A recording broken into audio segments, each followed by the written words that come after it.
तर आता पाहूयात आपला तालुका आपली बातमी.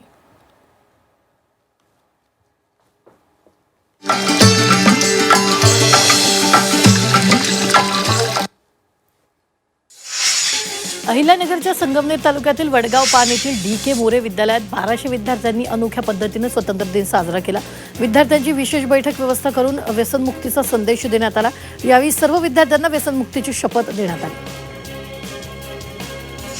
अकोल्यात 80वा स्वातंत्र्य दिनाचा मुख्य शासकीय सोहळा जिल्हाधिकारी कार्यालयात उत्साहात पार पडला.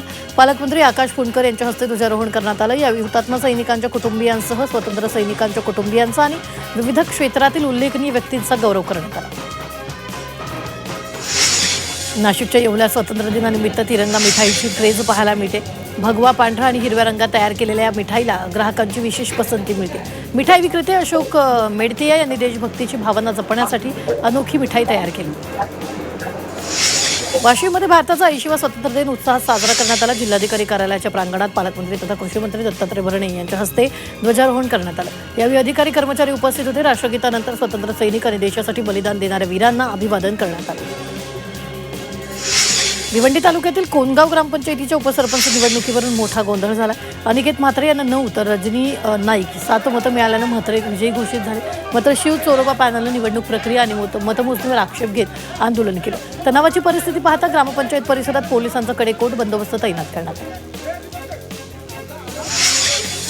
शिवछत्रपतींचं जन्मस्थान असलेल्या जुन्नरमधील ऐतिहासिक शिवनेरी किल्ला सध्या दाट धुक्याच्या चादरीत हरवलाय. मुसळधार पावसामुळे परिसरातील निसर्ग सौंदर्य बहरलं असून ढगांची वर्दळ आणि हिरवाई पाहण्यासाठी पर्यटकांची गर्दी होते.